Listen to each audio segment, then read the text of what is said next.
on this episode of The Brothers Mysterium. Once again, just, there's a lot of stories of ghosts using technology to communicate. It's too coincidental to think that my alarm would go off soon after my aunt had passed away. So my sister and I were just staring at the phone in disbelief.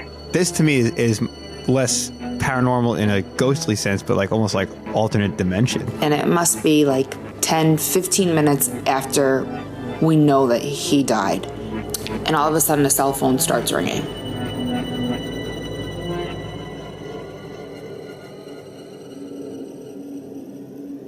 My brother and I have always been intrigued by the unexplainable. Like many, we're fascinated with stories of the supernatural, fringe science, and modern-day mysteries. Though we've seen no first-hand proof of its existence, our minds remain open to the possibility. Unsatisfied with the so-called evidence on television and the internet, we are choosing to take matters into our own hands and conduct our own interviews and research. Now we're on a quest to speak with as many people as we can and hear the stories of these events from those who have lived them. No Hollywood effects or exaggerations, and no hidden agenda. We invite you to listen and decide what and who you believe.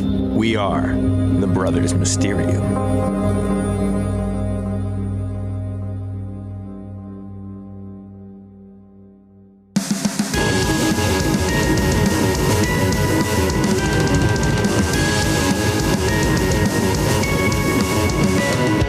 Hello and welcome. My name is Tommy. My brother's name is Eric. Hey, yo. And happy Halloween. We are the Brothers Mysterium, and you're obviously listening to our podcast. So I want to thank you. And, technology's crazy. Radio shows still exist, but podcasts, wave the future. With mobile devices and the internet and all of that new technology, it's kind of created a new platform for which the radio show can kind of leap into the future and evolve into the podcast and other things. Who knows what's to come? Exactly. And speaking of technology, today's topic is paranormal and technological interaction and manipulation. Or, to put it more simply, ghosts and technology. And what inspired this episode is I consider myself somewhat of a creative genius, and I do a lot of writing and, editing and different work with different things, including this podcast. And I remember as a young boy, back when AIM was still around and AOL even. Welcome. You've got mail. Goodbye. Oh. I thought of this idea, which I decided maybe one day I should write a short story about, and I never did it, about a chat room to heaven. And what if you could sit down at a computer on AOL and type out your thoughts to your dead relatives, friends, family members, and they would type back. And it really blew my mind, and I was like, this is a great concept.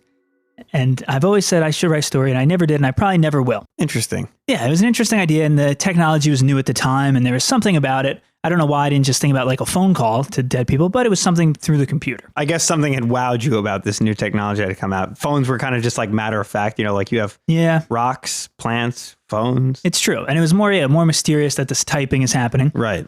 But that never happened. And then when I was in college, probably towards the end, when Facebook was around, there was this story that went viral. It was creepypasta, as they call it, a fictional story. Right, which I didn't know, so that's a great clarification. Oh, it's not real. Creepypasta is fake. Oh, yes, very fake. I actually learned from another podcast called See You on the Other Side, the definition of creepypasta.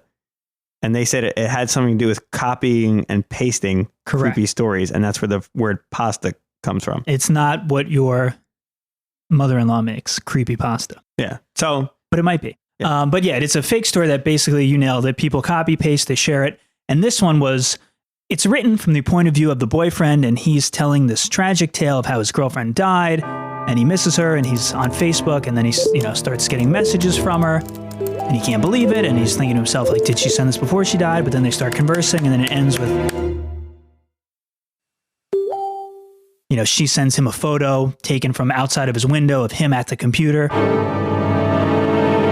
And it's creepy, and it's a well-written story. Yeah, it is. When we're thinking of episode topics and stuff, that kind of hit me as the idea of technology and the paranormal.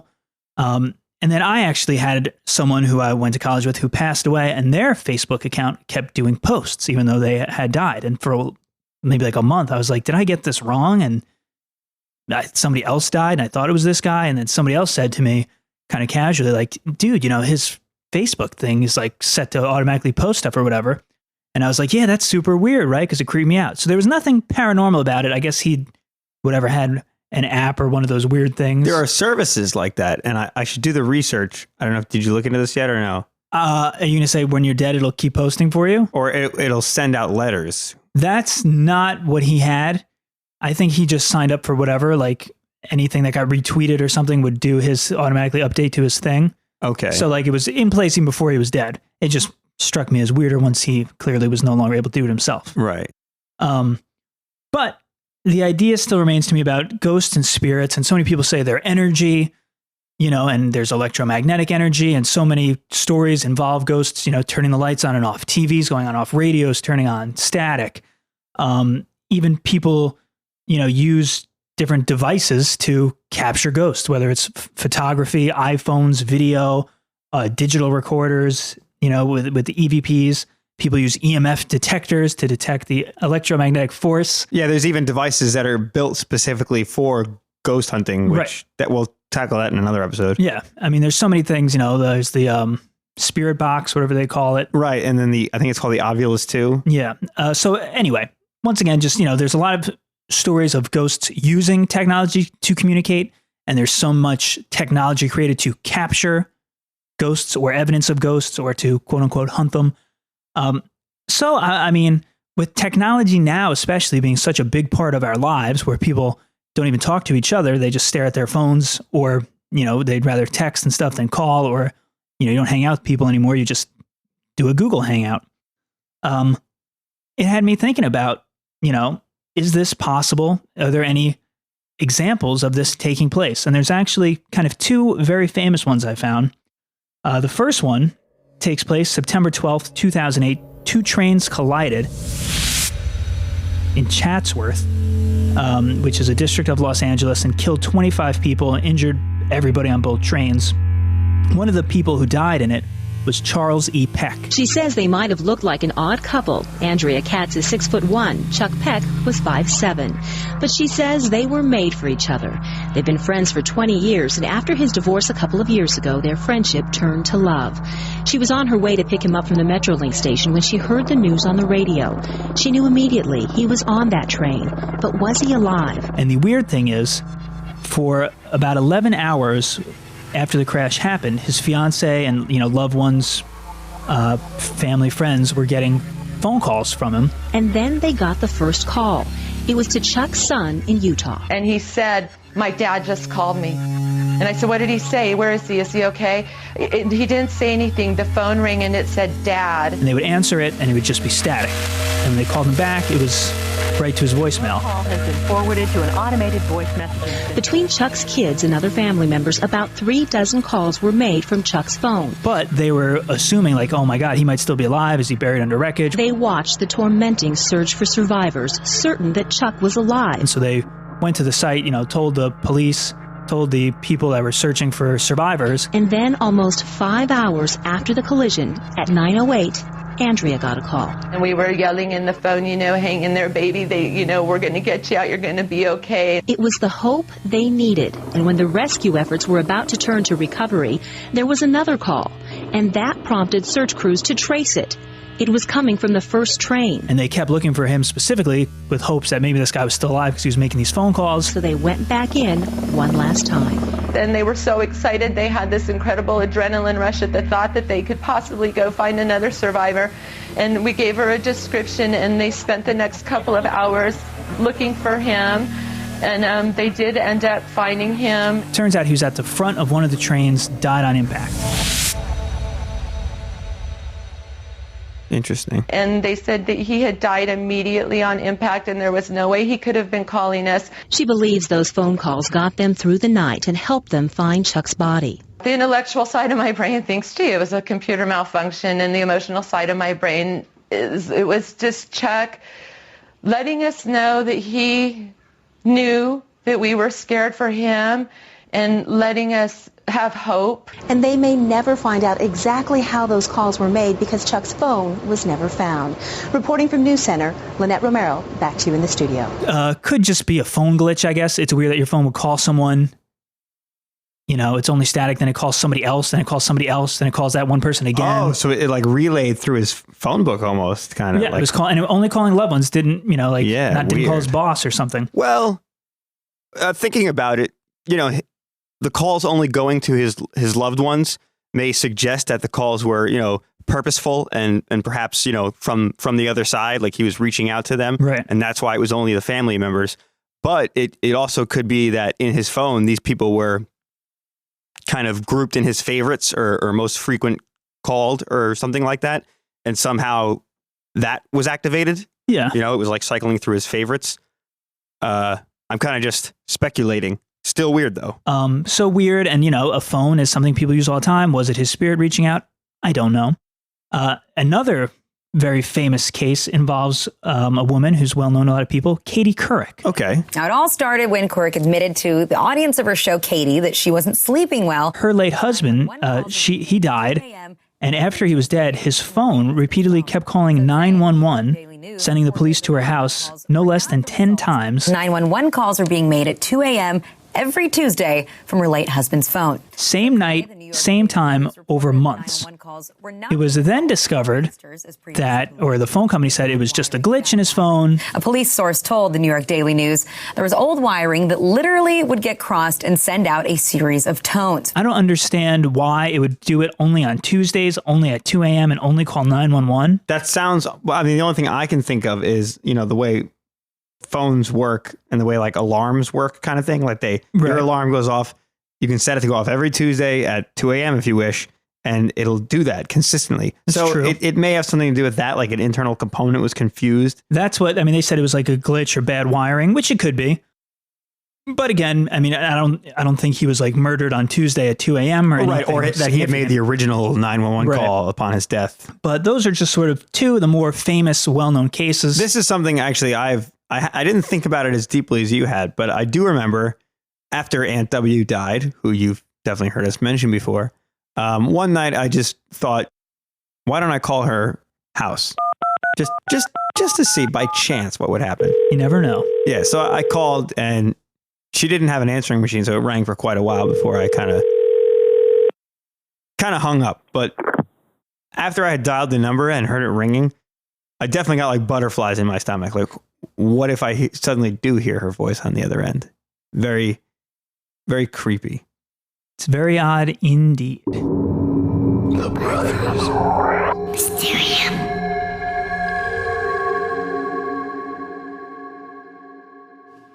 All right. This is Caroline. Caroline.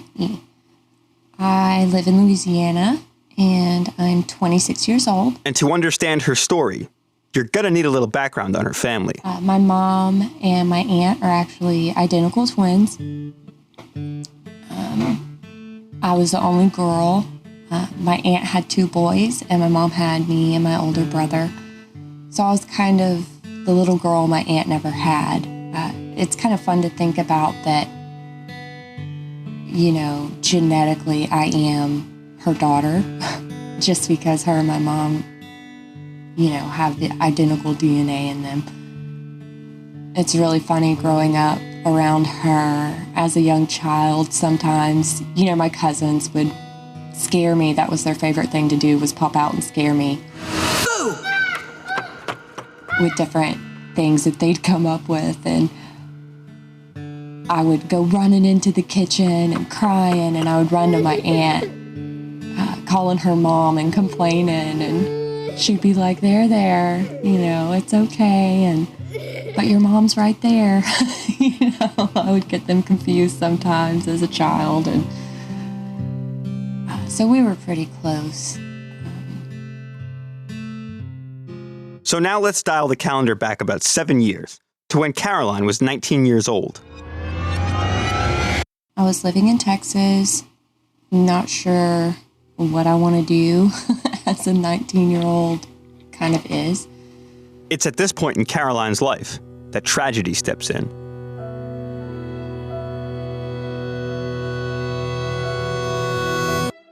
My aunt had been diagnosed with terminal cancer, and my mom was going back and forth, Texas to Louisiana, to take care of her.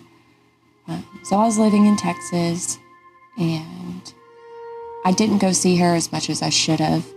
A 19-year-old did not want to deal with the issues that came along with death and someone so close to me.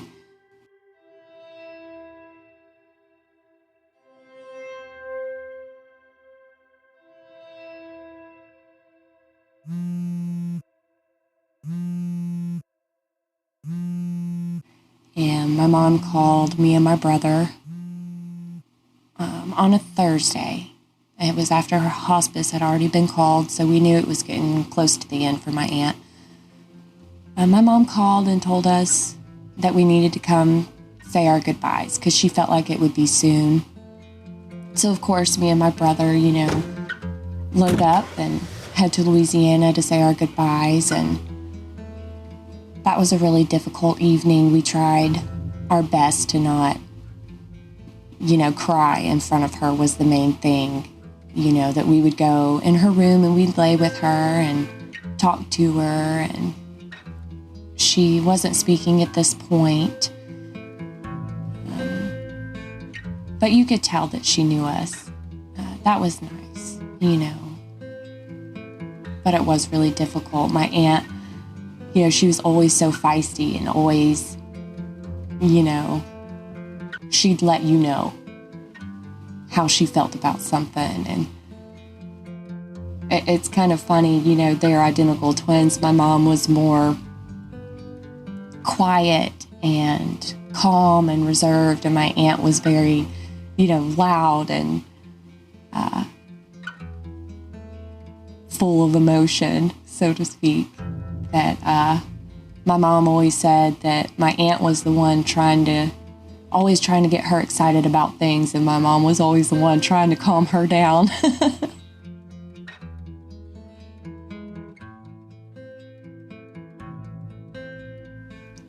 So after that Thursday, we said our goodbyes and went back to our respective houses, and I went back to Texas. And I remember my boyfriend was staying with me in the house.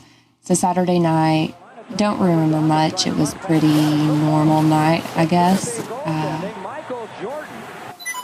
We go to bed, and I'd left my cell phone in the living room, which, is a pretty common thing. But I went to bed, and, sometime around 6:30, 6:40 that night,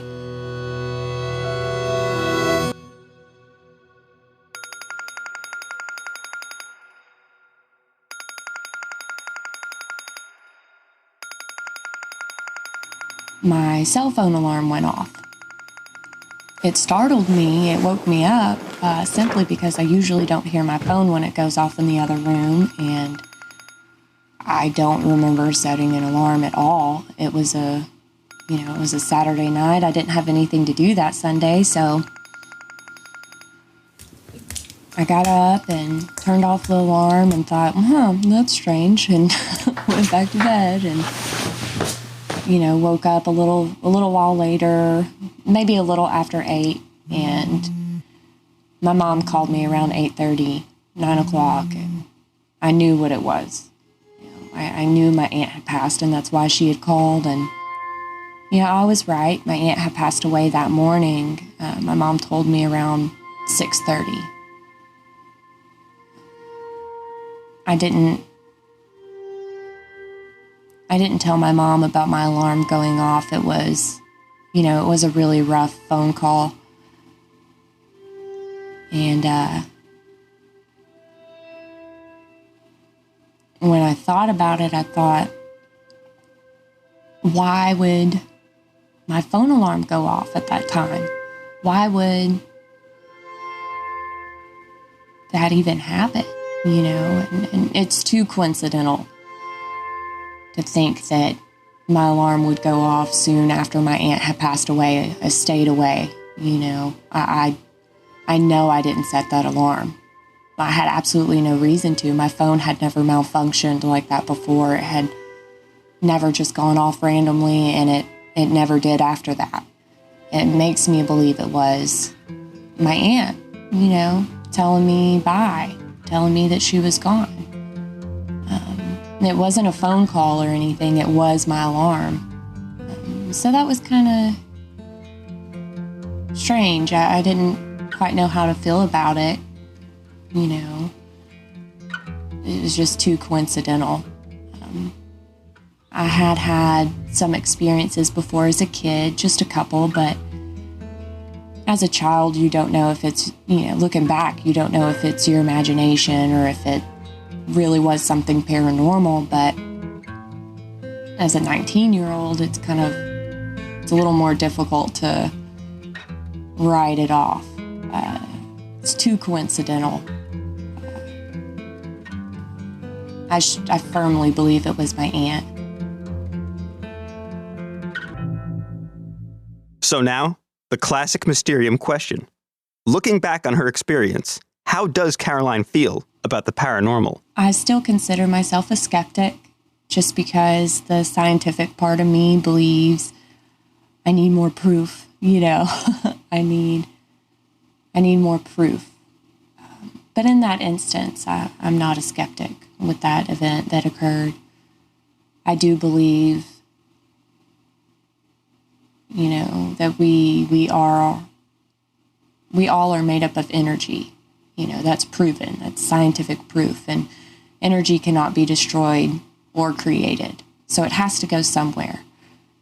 When people pass, I believe there's some sort of transfer of energy that happens, that it has to go somewhere. And in that transfer, things can happen. Yeah, moments like these, it's difficult to analyze often because you're weighing it, you know, an objective like point of view. Like she even says, like, I'm still a skeptic and I view things scientifically, against a very subjective feeling, to which she then said, but I still feel that this had this significant meaning. So you think she might be applying meaning to something that has no meaning behind it? Possibly, but at the same time, it's impossible for us to put ourselves in her shoes. True. Like, I don't know. Like it's a conflict because we could look at it scientifically and rationally and be like, oh yeah, all the time alarms go off like that. But at the same time, you can't rob her of the feeling she experienced at that moment, which then give it meaning. But so then are you saying that she's giving meaning to it? It sounds sort of like you're saying, yeah, maybe that her alarm just went off and she's assigning meaning to it when it was just an alarm went off randomly. Yeah, that might be where I am. Okay. I guess. But at the same time, like I said, I guess maybe subjectively, I myself don't want to take that away from her because I can't actually say it's not true. Yeah, I mean, there's no proof as to what it is. Right. And I understand how she feels in that situation where there are those moments where you do want to believe that it's this. And I mean, that's interesting. The only real fact, well, I guess there's two real facts. Her aunt passed away at that time and the phone alarm went off. Do we know if the aunt triggered it? That we don't know. But even Caroline herself said, you know, I want more proof. I want more. But then she kind of goes back on that even and says, like, there has to be something to this. It was too coincidental. Right. So it sounds like even she's a little bit undecided on it. Yeah, the conflict exists in her, just as I was saying. Like, I rationally say, you know, there's probably more earthbound explanations for what happened versus the feeling. But at the same time, I think in order to do our job properly, we have to be able to separate the two. Yeah. It's interesting. It's a tough one. And it's like almost so simple that it's hard. There's not that many different things we can look at and say, well, maybe this was misinterpreted. Maybe this was that. Basically, it's like the alarm went off. Okay. Right. Your aunt died at the same time. Check. Did your aunt set off the phone? We'll never really know. How many other things happened at that exact same moment? Right. Also, you could ask yourself, why would she saying goodbye through the phone as opposed to like a text or something, or a phone call from her number? But at the same time, I guess if you were going to argue this from the perspective that she took, where she talked about the law of the conservation of energy, which is no energy can be destroyed, it can only be transferred into a different state within like an isolated system there. If that energy that was the ant's life force had now been converted into a different type of energy, she may not have had the know-how to do that kind of thing. And it goes back to the story of Charles Peck, where his phone was dialing people. It was only static. they only got his voicemail, but like, you know, maybe if whatever energy he had, you know, why didn't he send them a text that said, I miss you, I love you? Why didn't he whisper when they answered the phone? You know what I mean? Right. It could, it's one of those things where we could the best he could do at that moment. Right. Exactly. I mean, if you just die, you only have so much energy. It's dispersing. Who knows how it operates?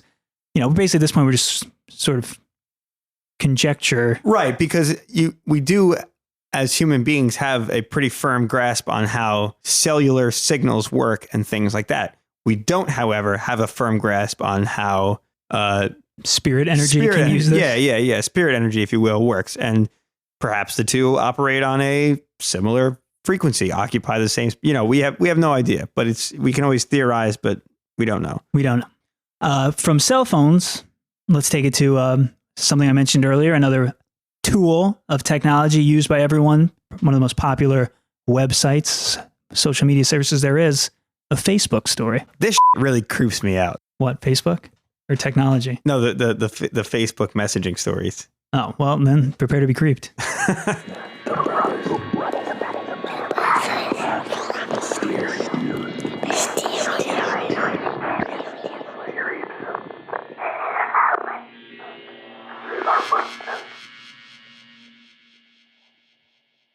I recently found out that I am going to be having my second child. This is Christine. And around week 4 of the pregnancy, in June, I had experienced some bleeding.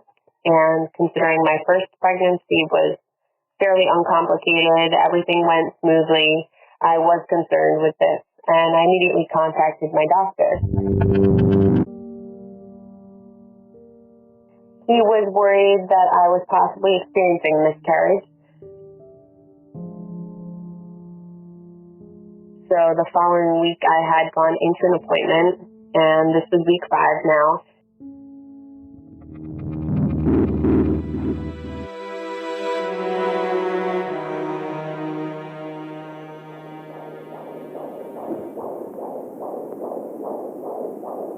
And they were able to find a heartbeat for the baby.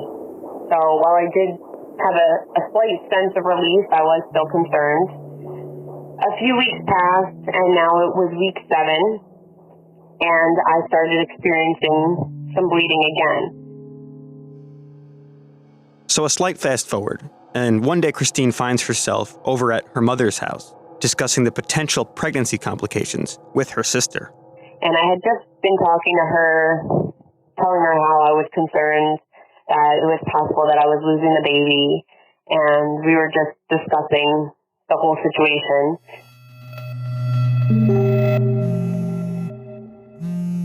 When I got a message from my Facebook account.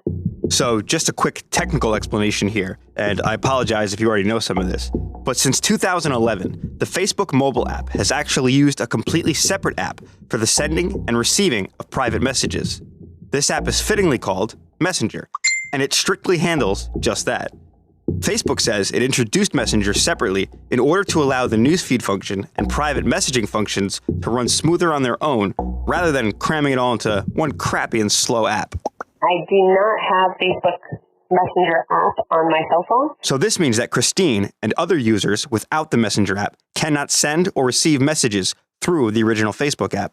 However, they can access this feature on their smartphones by logging onto Facebook's mobile page. So I had to actually log into my Facebook account to pull up the message.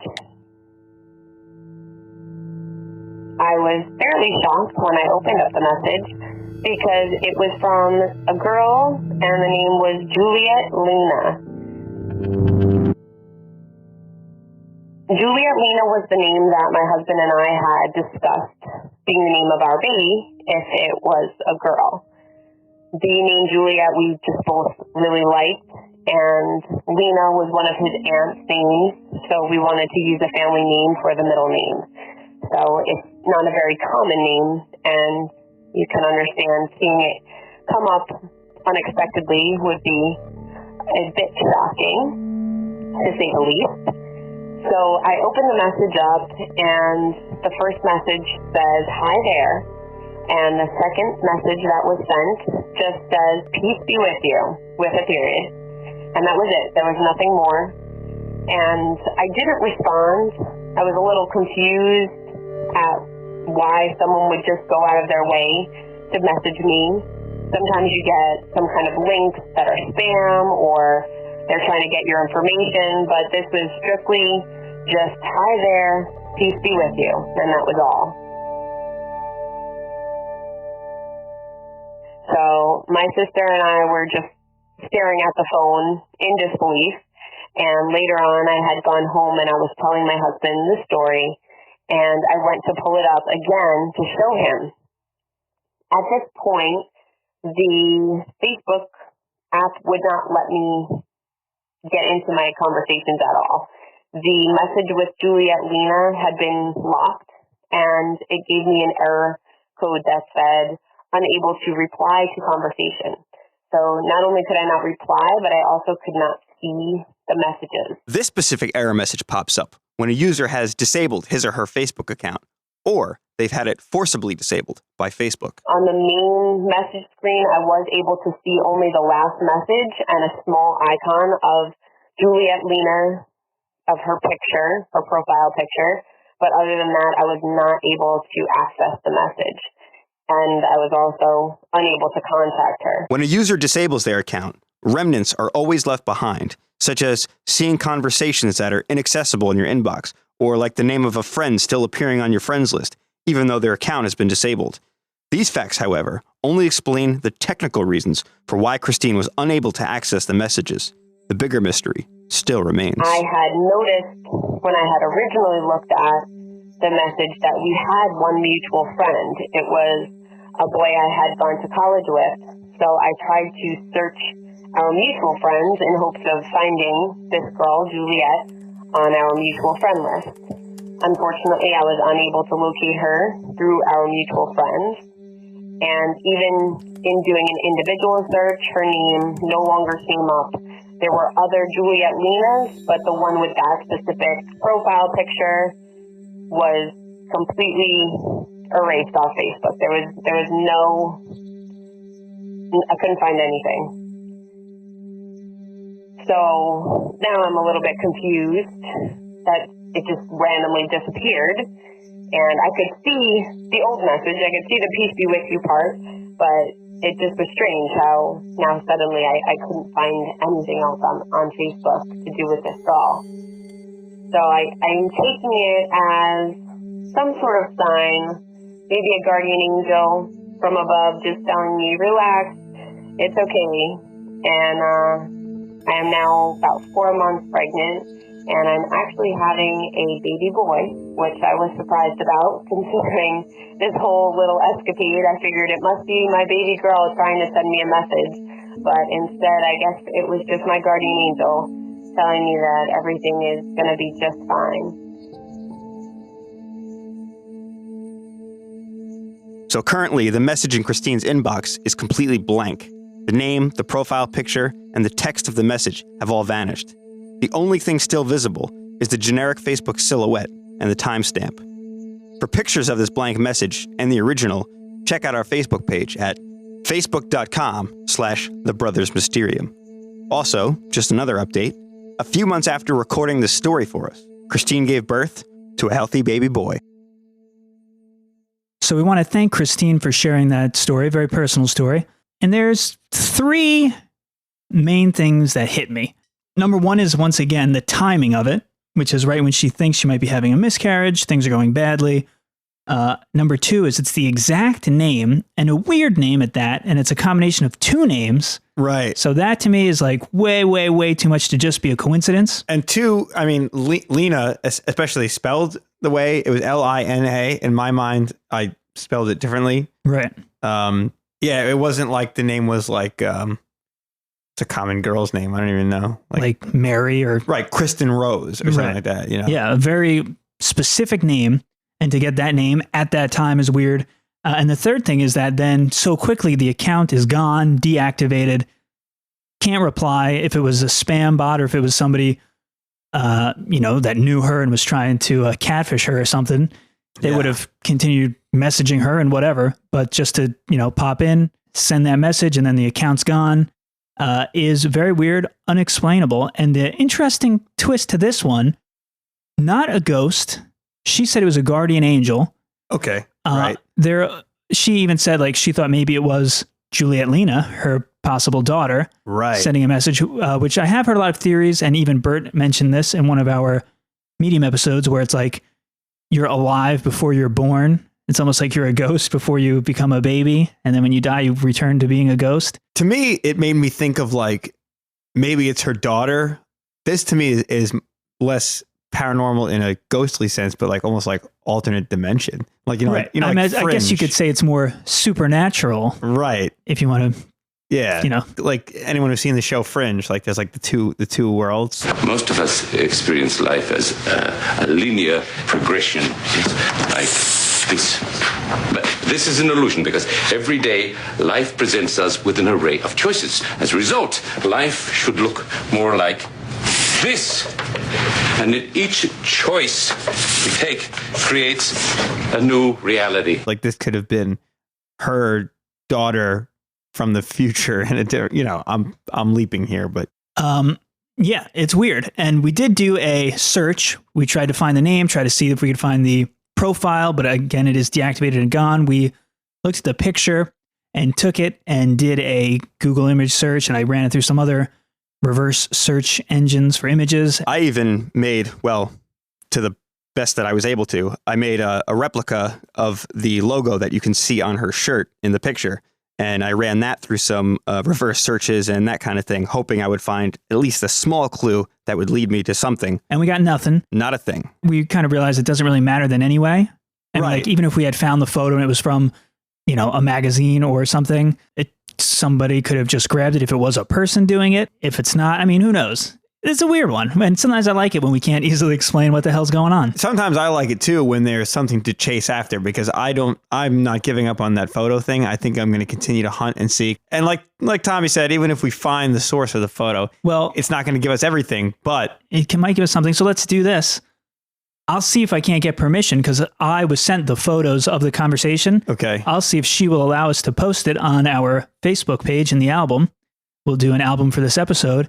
And then if you're a listener and you're bored and you want to assist in an investigation, cool, you can look at the photo. Maybe you recognize somebody. Maybe you've gotten a message from somebody like that or whatever. Maybe you've seen this photo in an American Eagle catalog. Who knows? So yeah, we'll open it up like that and see if anybody else has anything. But I don't know what it is. Yeah. The angel theory makes sense just because she's having some trouble. She's like, oh my God, am I losing my baby? And then this calming message from the very specific name you're thinking about for the child sends you a message that says, peace be with you. And then, everything turns out to be okay. You're good. And you go to reinvestigate it and the account has been deactivated. So Now there is always the possibility of coincidence. Surely. And I kind of have a technology story that sort of relates to this, although hers is much more specific. I remember going back to good old AOL AIM, which has featured heavily in this episode. I remember one day, classic. Definitely. I remember one day sitting there, doing the usual thing. You're watching TV, doing your homework / have your instant messenger open. And I get a message that pops up and it says, you're going to pay. And I was just like, who is this? And they just said, you're going to pay. And I was like, what do you mean I'm going to pay? And they're like, oh, you'll find out tomorrow. You'll see. You're going to pay tomorrow. The next day was 9/11. And I was like, what the hell? That's crazy. Like, did I just get a message from terrorists? Is this like an omen or something like that? It turns out it was one of my friends just trying to play a joke on me. And the timing just happened to be really bad. Yeah. Because I was kind of like really freaked out by that. And I said something. He was like, no, dude, that was me. Because that was something, I don't know if you guys did this, but my friends and we made up fake screen names all the time and would harass each other and things like that. That's half the fun of AOL. Yeah. This just happened to be like just bad timing. I also happened to meet a girl who became my girlfriend on that same exact day. So there's a lot of things that are tied to that day. And it's all coincidence. But you can always string things together in those circumstances. Now, again, the name thing drives it home. Right. This would be a lot of coincidences. Yeah, it's a coincidence. She got a message on that day, at that time, and the name, it's coincidence on top of coincidence on top of coincidence. And that's where coincidence jumps to its greater cousin, synchronicity. Or the Quinky Dink. Yeah. No, synchronicity is like is not a coincidence. It's when things align in this meaningful, meant to be kind of way, which is exactly what we discussed in the bonus intuition episode, which if you haven't heard it, go check it out. Yeah. Let's take a listen to this next story. The Brothers Mysterium.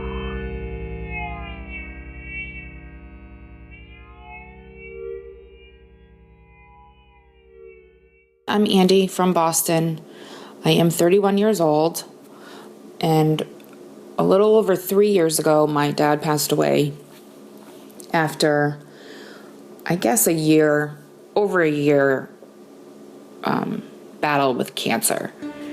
He was given a year to live in the spring of 2011. So now, fast forward, it's June of 2012. As his condition got worse, Andy's father received home care so he could be closer to his family. But he was still pretty with it in the beginning. Just not a lot of energy and I guess a good amount of pain. As is often the case in these situations, Andy and her family did all they could to assist her father. We had visiting nurses and all that stuff, but really it was up to my sister, my mother, and I to give him his meds and all that. We were doing all of his running around for him, trying to get some things in order, and just getting him what he wanted. To Andy's surprise, one of the things he wanted was a new cellular phone. I don't know, he must have been up for an upgrade.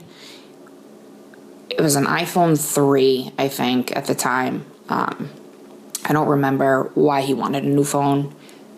He wasn't even really returning phone calls or even texts at this time because of the frame of mind he was in.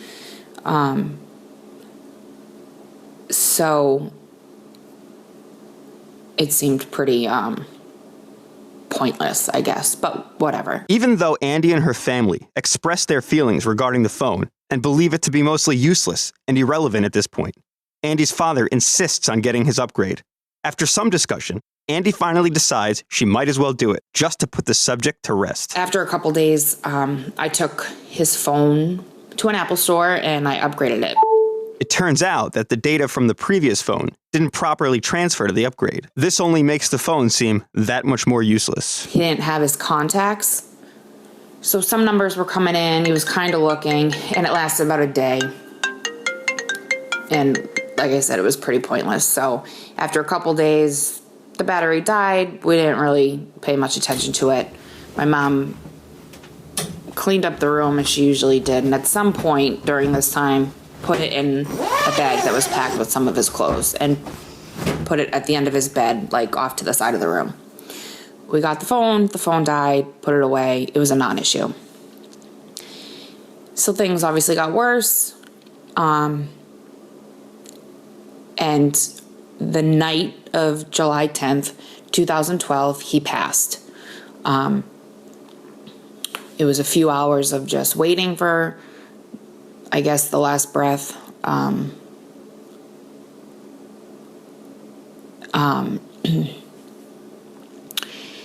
So he finally did. And at this time, I think it was like 9 o'clock at night. Family and visitors weren't there. It was just my mom and my sister and I in the room, like the separate part of the house. And in like the other part of the house, in the kitchen, my uncle was there and my brother-in-law, my sister's husband. And so he passed. My mother and my sister and I had our moment.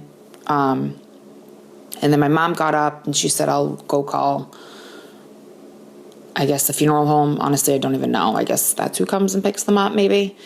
So she left the room, and when she left, she sent my brother-in-law in. And so we're sitting around with my dad, just, I don't know. So it's my brother-in-law, my sister, and I. And it must be like 10, 15 minutes after we know that he died. And it's very quiet, and all of a sudden,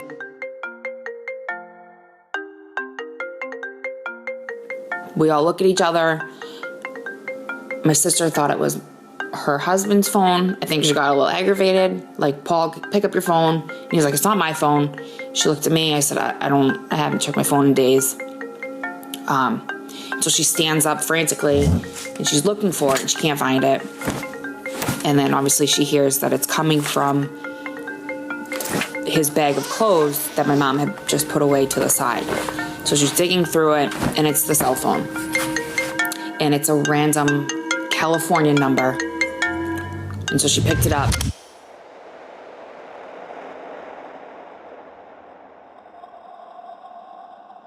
And no one was on the other end.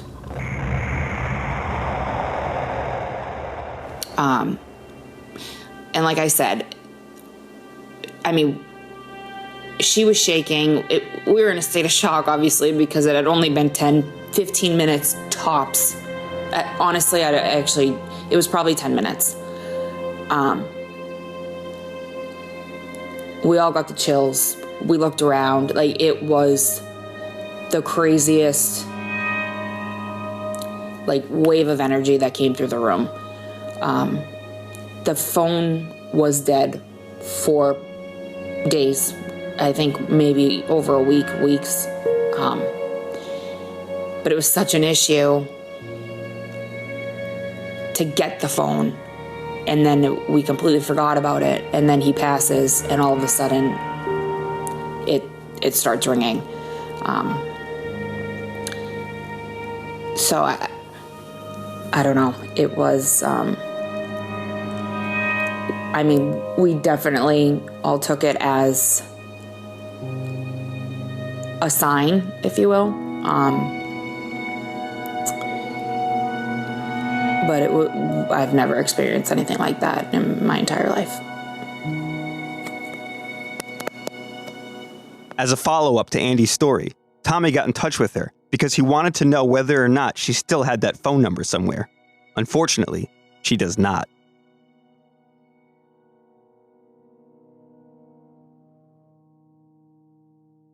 Okay, damn, that's a pretty intense story. And at first, when she said, you know, that the phone started ringing and it was a random phone call from California, I was like, okay, that's not too strange. But then when she said the phone had been dead and like packed away or turned off or whatever, yeah, possibly dead for like days even. Right, that's where it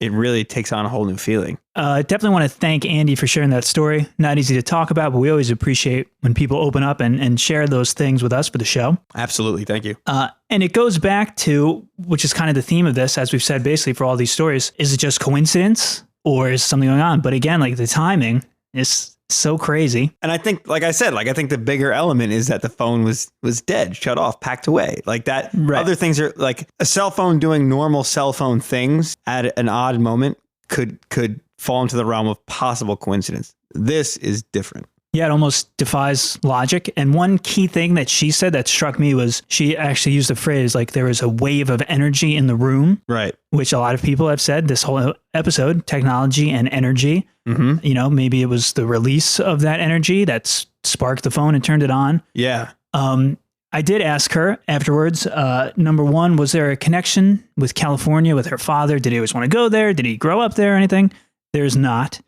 I asked, did you call the number back? Did you try to figure out who was calling? She said her sister called back and it just kind of rang, and that was it. So no follow-up. No, it's not like they called back and the line was completely dead, or they called back and somebody was like, hey, sorry, wrong number. And then basically the phone went dead again.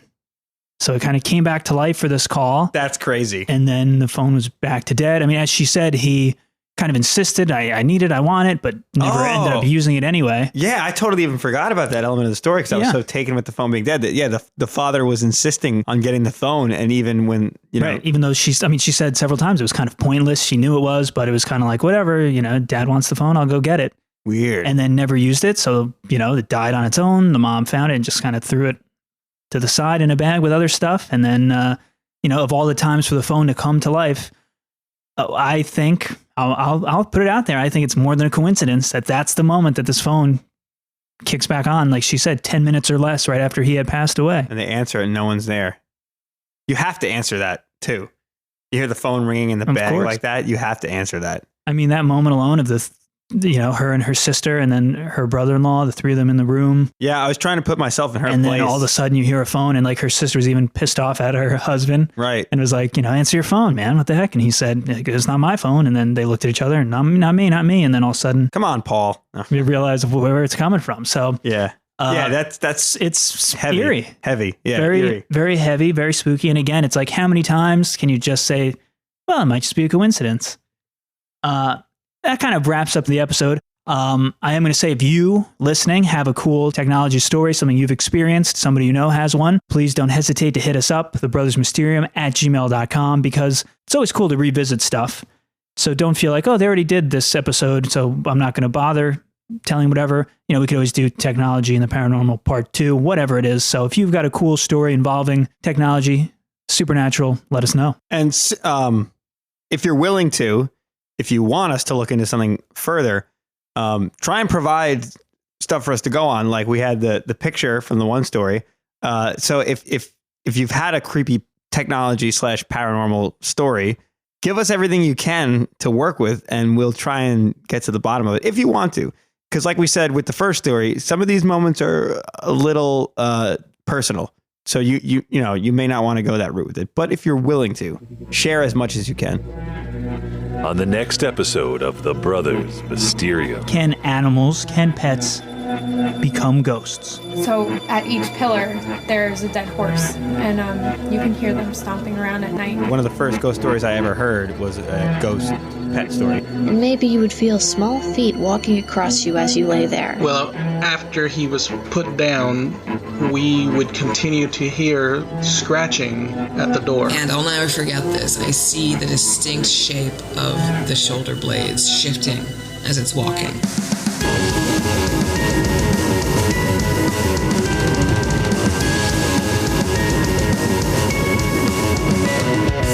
If you enjoy the show, we ask you please take a second, rate and review us on iTunes or whatever podcast provider you use. Tell a friend to get the word out on the Brothers Mysterium. We greatly appreciate it. The news report about Chuck Peck and the phone calls from beyond the grave are from KTLA 5 Los Angeles, a Tribune broadcasting station.